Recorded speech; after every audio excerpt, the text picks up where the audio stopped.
بسم اللہ الرحمن الرحیم اللہم کن ولیک الحجت ابن الحسن صلواتک علیہ وعلی آبائہ فی ہذہ الساعۃ وفی کل ساعۃ ولیم وحافظم وقائدم وناصرم ودلیلم وعین حتی تسکنہ ارضک طوعا وتمتعہ فیہا طویلا برحمتک یا ارحم الراحمین اللہم صلی علی محمد و آل محمد و اجل فرجہم۔ السلام علیکم کنیزان زہرا و منتظرین امام زمان۔ آج 11 صفر المظفر 1442 ہجری ہے اور آپ کے ساتھ آج کی ویڈیو میں تذکرہ کرنا چاہوں گی بقائے مقصد عاشورہ کے لیے بی بی زینب سلام اللہ علیہا کی تدابیر۔ جناب زینب سلام اللہ علیہا کی ایک زندہ جاوید تحریک جو آپ نے اپنے بھائی امام حسین علیہ السلام اور کربلا کے دیگر شہداء کی یاد میں منعقد کی، وہ عزاداری اور مجالس اور ماتم ہے۔ تاریخ نے نقل کیا کہ امام حسین علیہ السلام پر سب سے پہلا نوحہ پڑھنے والی، ماتم کرنے والی خود بی بی زینب سلام اللہ علیہا ہے، اور آپ عزاداری کرنے کے سلسلے میں کسی زمان و مکان کی محدودیت کو نظر میں نہ لائیں۔ شہادت امام حسین علیہ السلام سے لے کر بازار کوفہ اور شام، یہاں تک کہ خود طاغوت کے محلوں کو بھی مجلس غم میں تبدیل کر دیا، اور اپنے اشکوں سے عزاداری امام حسین علیہ السلام کی وہ عمارت تعمیر کی کہ مخالف ہوا کے جھونکے کبھی اس کے ستون کو لرزا نہ دے سکے۔ اور یہ بھی کہ بی بی زینب سلام اللہ علیہا کا کارنامہ تھا کہ آپ نے ان آنسوؤں، مجلسوں، ماتم اور نوحوں کو بقائے مقصد حسینی کی ضمانت بنا دیا، اور اس جذبہ غم کو ایک زندہ و جاوید تہذیب میں تبدیل کر دیا۔ امیر المؤمنین امام المتقین علی ابن ابی طالب علیہ السلام کی اس شیر دل بیٹی بی بی زینب سلام اللہ علیہا نے عزاداری کی شکل میں اپنے بھائی سے کیا ہوا وہ وعدہ پورا کر دیا کہ بھیا میں کبھی بھی آپ کو بھلا نہیں سکوں گی۔ امام حسین علیہ السلام کی شہادت اور اہل حرم کی اسیری، حسینی انقلاب کے دوسرے مرحلے کا آغاز ہوا، اور امام حسین علیہ السلام کے پسماندگان کی سنگینی اور جاں فرسا ذمہ داریوں کی شروعات ہوئی۔ امام سجاد علیہ السلام اور بی بی زینب سلام اللہ علیہا اس محاذ کے سپہ سالار تھے۔ اس مرحلے کو آج کی زبان میں سافٹ وار سے بھی تعبیر کیا جا سکتا ہے کہ جس میں دو چیزیں بڑی اہم ہوتی ہیں۔ سب سے پہلا اہم کام ہے کہ دشمنوں کے طعنوں، توہین اور تحقیر کے مقابلے میں اپنے اور اپنے ساتھ والوں کے اندرونی جذبات، استقامت کو بحال رکھا جائے، اور جہاں جہاں دشمنوں کا، اور بے شک یہاں دشمنوں کا مقصد اہل بیت علیہم السلام کی اجتماعی عزت اور وقار کو ختم کرنا تھا۔ اور دوسرا اہم مقصد تھا کہ بنی امیہ اپنی پوری حکومتی مشینری اور جاہ و جلال کے ساتھ امام حسین علیہ السلام اور ان کے ساتھیوں کو خارجی کہہ کر جگہ جگہ تعارف کروا رہے تھے، اور نعوذ باللہ انہیں دین سے خارج اور خلیفہ کے خلاف بغاوت کرنے کا مجرم گردانا جا رہا تھا۔ اس حربہ کو ناکام کرنا اور لوگوں کو حقیقت حال سے آگاہ کرنا انتہائی ضروری تھا۔ بی بی زینب سلام اللہ علیہا اور امام سجاد علیہ السلام کی تصریح کے مطابق عالمائے غیر معلمہ تھیں۔ انہوں نے حالات کی نزاکت اور معاشرے کی ضرورت کے پیش نظر اپنے اس انقلابی اور تبلیغی کردار کو مذکورہ دونوں میدانوں میں بخوبی نبھایا۔ اگرچہ بی بی زینب سلام اللہ علیہا نے امام حسین علیہ السلام کی شہادت سے پہلے بھی قافلے کی تمام خواتین کا انتظام اور انصرام کی ذمہ داری کو نبھایا اور اپنے بھائی کی سخت مصیبت کے وقت بھی مدد فرمائی، اسی لیے بی بی زینب سلام اللہ علیہا کے وہ بیانات جنہیں ارباب مقاتل نے نقل کیا اس قدر تاثیر گزار تھے کہ شکی القلب اور خدا سے نہ ڈرنے والے عمر سعد جیسے دشمن کی آنکھوں سے بھی آنسو نکل آئے۔ اگرچہ دشمن کا رونا اور گریہ کرنا کوئی اہمیت نہیں رکھتا، لیکن اس حقیقت کو عیاں کرنے والا ضرور ہے کہ انہیں بھی احساس ہو گیا تھا کہ وہ کتنے عظیم ظلم کے مرتکب ہوئے ہیں۔ اگرچہ دنیا پرستی، جاہ و حشم کا لالچ اور کردار کی پستی و پلیدی کے سبب یہ اشک اپنا اثر نہ دکھا سکے۔ عاشورہ کے بعد بی بی زینب سلام اللہ علیہا کے 5 اہم اقدام۔ بی بی زینب سلام اللہ علیہا نے قیام عاشورہ کے بعد مندرجہ ذیل یہ 5 ایسے اقدام کیے کہ جس کے سبب واقعہ کربلا ہمیشہ کے لیے تاریخ کے دامن میں محفوظ رہ گیا، اور لاکھ ظالم حکومتوں نے چاہا کہ لوگ امام حسین علیہ السلام اور کربلا کو بھول جائیں، لیکن وہ اپنے مقصد میں کامیاب نہ ہو سکے۔ سب سے پہلا اہم قدم جو بی بی زینب سلام اللہ علیہا نے بقائے مقصد امام حسین علیہ السلام کے لیے اٹھایا، شہداء اور اسیران کوفہ و شام کی رسول اللہ صلی اللہ علیہ وآلہ وسلم سے نسبت اور قرابت کا برملا اعلان۔ بی بی زینب سلام اللہ علیہا نے کربلا سے کوفہ اور کوفہ سے شام تک متعدد مقامات پر شہداء اور اسیروں کا رسول اللہ صلی اللہ علیہ وآلہ وسلم سے نسبت کا برملا اظہار اور اعلان فرمایا، تاکہ بنی امیہ کے پروپیگنڈوں میں سے اسیر عوامانہ ذہنیتیں یہ باور کر سکیں کہ کربلا میں جن ہستیوں کو شہید کیا گیا اور جن کے اہل حرم کو اسیر کر کے لایا گیا وہ کوئی باہر سے آنے والے خارجی نہیں تھے، بلکہ وہ خود رسول اللہ صلی اللہ علیہ وآلہ وسلم کے اہل بیت ہیں کہ جن کی محبت اور مودت کو اجر رسالت قرار دیا گیا ہے۔ چنانچہ ابن اسیر نقل کرتے ہیں کہ جب عمر بن سعد نے اسیروں کو مقتل سے گزارا، خواتین نے وہ نالہ و شیون برپا کیا اور اپنے سر و سینہ کو پیٹا کہ کربلا میں سناٹے کے بعد ایک بار پھر حشر برپا ہو گیا، اور امام حسین علیہ السلام کی بہن بی بی زینب سلام اللہ علیہا نے فریاد بلند کی، یا محمدہ، اللہ کے فرشتوں کا آپ پر سلام ہو، یہ آپ کا بیٹا حسین علیہ السلام ہے کہ جس کے جسم ٹکڑے ٹکڑے خون آلود اور عریاں زمین پر پڑا ہوا ہے، اور آپ کی بیٹیوں کو قیدی بنا کر تشہیر کے لیے لے جایا جا رہا ہے۔ اے میرے جد رسول اللہ صلی اللہ علیہ وآلہ وسلم، آپ کی آل کو قتل کر دیا گیا اور ان کے بے کفن لاشوں پر ہوا چل رہی ہے۔ نیز تاریخی شواہد کی روشنی میں جب عبداللہ بن زیاد نے اپنے قصر میں نعوذ باللہ امام حسین علیہ السلام کو جھوٹا اور کذاب کہا تو بی بی زینب سلام اللہ علیہا نے اپنے تمام غموں کو بھلا کر ایک سرد آہ بھری اور شیر کی مانند دھاڑی اور فرمایا، تمام تعریفیں اس اللہ کے لیے کہ جس نے ہمیں اپنے پیغمبر صلی اللہ علیہ وآلہ وسلم کے سبب مکرم اور معظم بنایا اور ہمیں ہر طرح کی برائی اور رجس سے پاک رکھا۔ بے شک فاسق رسوا ہوتا ہے اور فاجر جھٹلایا جاتا ہے، اور وہ ہم نہیں ہیں بلکہ ہمارا غیر ہے۔ اسی طرح آپ سلام اللہ علیہ نے یزید کے دربار میں بھی جب اشراف اور مختلف قبائل کے سرداروں سے دمشق کا قصر بھرا ہوا تھا اور وہ شرابی بدمست یزید لعین ملعون اہل حرم کو رسوا کرنے کی خاطر دربار میں بلا رہا تھا، تو آپ نے اپنے بھائی امام حسین علیہ السلام کے سر کو مخاطب کرتے ہوئے فرمایا،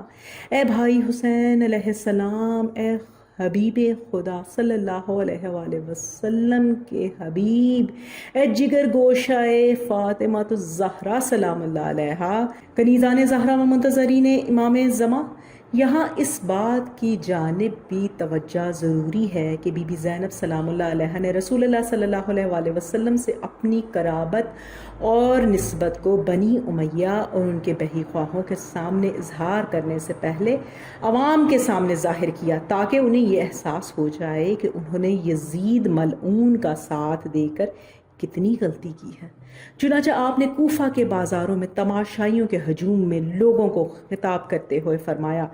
شبیر بن خزیم کہتا ہے کہ میں نے بی بی زینب سلام اللہ علیہا کا وہ خطبہ سنا کہ اس سے پہلے میں نے کبھی اتنی بلاغت سے بھرپور خطبہ کسی خاتون سے نہیں سنا تھا۔ جب خطبہ دینے لگی تو مجھے یہ احساس ہوا کہ جیسے میں امیر المؤمنین امام المتقین علی بن ابی طالب علیہ السلام کے دور خلافت میں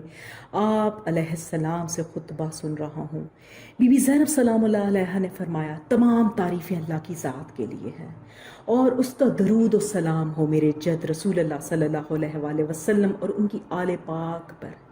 اے کوفہ والو، کیا تم یہ گمان کرتے ہو کہ فرزند خاتم الانبیاء، معدن رسالت اور جوانان جنت کے سردار کے خون کے نشانات کو اتنی جلدی مٹایا جا سکے گا؟ تم لوگوں نے اسے قتل کیا ہے جو نیک لوگوں کی پناہ گاہ اور بے آسروں کا آسرا تھا۔ اور صرف شہزادی زینب سلام اللہ علیہا نے اپنے کلام و خطبات میں ہی نہیں بلکہ اپنے قول اور عمل سے بھی لوگوں کو یہ سمجھانے کی کوشش کی کہ ہم ذریت پیغمبر ہیں اور ان کی آل ہیں، جیسا کہ مشہور روایت میں ہے کہ جب کوفہ میں اہل حرم کے قافلے پر کھجوریں پھینکی گئیں تو آپ نے اپنی بہن جناب ام کلثوم سلام اللہ علیہا سے فرمایا، بہن ان کوفہ والوں کو سمجھا دو کہ یہ عام قیدی نہیں ہیں کہ جو تمہارا صدقہ کھا لیں، بلکہ رسول اللہ صلی اللہ علیہ وآلہ وسلم کی آل ہیں جن پر صدقہ حرام قرار دیا گیا۔ دوسرا اہم قدم جو بی بی زینب سلام اللہ علیہا نے اٹھایا وہ کنیزان زہرا اور منتظرین امام زمان کربلا میں یزیدیوں کے جرم اور ظلم سے لوگوں کو آگاہ کرنا۔ اگرچہ بہت سے دوست اور دشمن راویوں نے واقعہ عاشورہ کو نقل اور بیان کیا ہے، لیکن بی بی زینب سلام اللہ علیہا خود اہل بیت رسول اللہ صلی اللہ علیہ وآلہ وسلم پر یزیدیوں کے مظالم کی سب سے برجستہ راوی ہیں۔ البتہ بی بی زینب سلام اللہ علیہا نے اپنی روایات سے نہ صرف حکومت اور اس سے وابستہ افراد کو اس کے جرم کا مجرم ٹھہرایا، بلکہ عوام کو بھی طاغوت کا ساتھ دینے اور ان کے ظلم پر خاموش رہنے کے سبب قصوروار ٹھہرایا۔ چونکہ اگر وہ عبید اللہ اور یزید کا ساتھ نہ دیتے اور اپنے امام کو تنہا نہ چھوڑتے تو کبھی اتنا تلخ اور عظیم سانحہ رونما نہ ہوتا۔ یہی وجہ ہے کہ بی بی زینب سلام اللہ علیہا نے اپنے خطبہ میں کوفہ والوں کو خطاب کرتے ہوئے فرمایا، اے کوفہ والو، تم پر افسوس ہے، کیا تم جانتے ہو کہ تم نے رسول اللہ صلی اللہ علیہ وآلہ وسلم کے جگر کو شگافتہ کر دیا اور آپ صلی اللہ علیہ وآلہ وسلم کو خون کے آنسو رلایا؟ کیا تمہیں معلوم ہے کہ تم نے کن عصمت مآب ہستیوں کی بے حرمتی کی ہے؟ کیا تمہیں معلوم ہے کہ تم نے خون رسول اللہ صلی اللہ علیہ وآلہ وسلم کو بہایا اور آپ صلی اللہ علیہ وآلہ وسلم کی حد تک حرمت کی ہے؟ تیسرا اہم مقصد بی بی زینب سلام اللہ علیہا کا ہے کہ بنی امیہ کے چہرے سے منافقت کے نقاب کو نوچنا۔ تاریخ سے یہ بات ثابت ہے کہ بنی امیہ کے دل میں اہل بیت رسول صلی اللہ علیہ وآلہ وسلم کی نسبت دیرینہ بغض اور کینہ بھرا ہوا تھا۔ صدر اسلام میں مسلمانوں سے جو ہزیمت انہیں اٹھانا پڑی تھی، اس شکست کے شعلے ابھی بھی ان کے دلوں کو کباب کر رہے تھے۔ چنانچہ وہ واقعہ عاشورہ کو بدر و خندق میں اپنے آبا و اجداد کا بدلہ تصور کر رہے تھے۔ چنانچہ یزید کا یہ کینہ و حسد کربلا کے بعد اس کے اشعار میں صاف طور پر جھلکتا ہے، چونکہ اس نے اپنے کفار آبا و اجداد کو مخاطب کرتے ہوئے کہا تھا، پیغمبر اکرم صلی اللہ علیہ وآلہ وسلم نے حکومت کا ایک ڈھونگ رچایا، نعوذ باللہ، نہ کوئی غیبی خبر آئی، نہ ہی کوئی ان پر وحی نازل ہوئی، نعوذ باللہ۔ میں بھی قبیلہ خنزف میں سے نہیں، اگر احمد کی بیٹیوں سے اس کے کیے ہوئے کاموں کا انتقام نہ لے لوں۔ ظاہر ہے بی بی زینب سلام اللہ علیہا اور امام سجاد علیہ السلام کی ذمہ داری بہت سنگین تھی۔ آپ نے لوگوں کو یہ باور کرانے کی کوشش کی کہ بنی امیہ کسی طور بھی اسلامی حکومت کے حقدار نہیں ہیں، کیونکہ ان کے دلوں میں آج بھی دور جاہلیت کا بغض اور حسد بھرا ہوا ہے۔ چنانچہ یزید کے دربار میں خود اس سے مخاطب کر کے فرمایا، اے آزاد کیے ہوئے غلاموں کے بیٹے، کیا تجھے یہ زیب دیتا ہے کہ تیری عورتیں، بچے اور کنیزیں پردے میں رہیں اور نبی زادیاں تیرے سامنے بے پردہ کھڑی ہوں؟ جناب زینب سلام اللہ علیہ کا یہ بیان ایک دو دھاری تلوار کی مانند تھا کہ جس سے ایک طرف یزید اور اس کا خاندان کے چہرے پر پڑی ہوئی منافقت کی نقاب کو الٹا جتلایا اور بتلایا کہ تو اپنی حیثیت اور وقت کو یاد کر کہ فتح مکہ کے موقع پر ہمارے جد رسول اللہ صلی اللہ علیہ وآلہ وسلم نے تیرے خاندان کی جان بخشی کی اور تم لوگ خوف میں ایمان لائے تھے، لہٰذا تمہارا مسلمان ہونا ہماری نظر میں کوئی اہمیت نہیں رکھتا۔ اور دوسری جانب یہ اشارہ بھی تھا کہ یزید تو کتنا پست اور ذلیل ہے کہ جسے اس بات کا خیال نہیں کہ جس کے نام پر تخت پر بیٹھا ہوا ہے اس کی آل تیرے سامنے قیدی بنا کر لائی گئی اور تو تخت پر بیٹھا ہوا فخر کر رہا ہے۔ اور سب سے اہم اور چوتھا کام جو بی بی زینب سلام اللہ علیہ نے کیا وہ امام زین العابدین علیہ السلام کی حفاظت کرنا۔ تاریخ کا ہر طالب علم یہ بات جانتا ہے کہ کربلا کے میدان میں امام زین العابدین علیہ السلام کا بیمار ہو جانا مصلحت الہی تھا، کیونکہ سلسلہ امامت کو قیامت سے متصل ہونا تھا۔ لیکن ساتھ میں یہ بھی ایک اہم حقیقت ہے کہ امام زین العابدین علیہ السلام کی جان کو ہر آن بنی امیہ سے خطرہ لاحق تھا، لہٰذا بی بی زینب سلام اللہ علیہ نے فاطمی قوت اور علوی صولت کے ساتھ اپنے بھتیجے کی اس طرح حفاظت کی کہ امام وقت کو خطرات کے طوفان سے بچا کر مدینہ لے آئیں۔ چنانچہ تاریخ نے ہمیں یہ بتلایا کہ کتنی مرتبہ شمر، عمر سعد، ابن زیاد اور یزید کی طرف سے امام زین العابدین علیہ السلام کو قتل کر دینے کا منصوبہ بنایا گیا، لیکن آپ ہر مرتبہ بھتیجے کی ڈھال بن جاتی اور ان پر گر جاتی تھی اور فرماتی تھی، اگر اسے قتل کرنا چاہتے ہو تو پہلے مجھے قتل کرنا پڑے گا۔ بی بی زینب سلام اللہ علیہ کا سب سے اہم مقصد عزاداری سید الشہداء امام حسین علیہ السلام کی بنیاد ڈالنا ہے۔ بی بی زینب سلام اللہ علیہ کی ایک زندہ جاوید تحریک جو آپ نے اپنے بھائی امام حسین علیہ السلام اور کربلا کے دیگر شہداء کی یاد میں منعقد کی، وہ عزاداری اور مجلس و ماتم ہے۔ تاریخ نے نقل کیا کہ امام حسین علیہ السلام پر سب سے پہلے نوحہ اور ماتم کرنے والی خود بی بی زینب سلام اللہ علیہ ہے۔ اس کے ساتھ ساتھ بی بی نے عزاداری کی بنیاد ڈال کر ہر یزید اور یزیدی سے نام اہل بیت علیہ السلام کو مٹانے کی نجس فکر کو سلب کر لیا، اور آپ نے اپنے چاہنے والوں اور مکتب عاشورہ کے پیروکاروں کو یہ سمجھا دیا کہ عزائے حسینی علیہ السلام کو کسی زمان و مکان کی حدود میں قید نہیں کیا جا سکتا، بلکہ جہاں بھی کچھ حسین علیہ السلام کے عاشق جمع ہو جائیں وہی مکان مجلس غم اور عزاداری بن سکتا ہے۔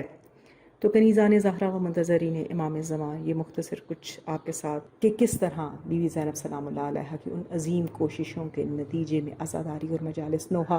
ہم تک پہنچے۔ آج کی میری اس ویڈیو کے حوالہ جات ہیں شیخ مفید کی لکھی ہوئی امالی، بقا روان حسینی از مدینہ تا مدینہ، احتجاج تبرسی اور مقتل حسین۔ پروردگار عالم سے دعا گو ہوں بی بی زینب سلام اللہ علیہ کی اس عظیم ترین قربانی کے نتیجے میں جو عزاداری کی نعمت عظمیٰ ہم تک پہنچی ہیں، پروردگار عالم ہمیں اس قابل کر دے کہ ہم اس نعمت کو اپنی آنے والی نسلوں میں اسی طرح منتقل کر سکیں جس طرح چہارد معصومین علیہ السلام چاہتے ہیں، اور ہمیں سیرت و کردار چہارد معصومین علیہ السلام کی پیروی کرنے کے قابل بنا دے۔ الہی آمین۔ ربنا تقبل منا انک انت السمیع الدعاء، اللہم صلی علی محمد و آل محمد وعجل فرجہم۔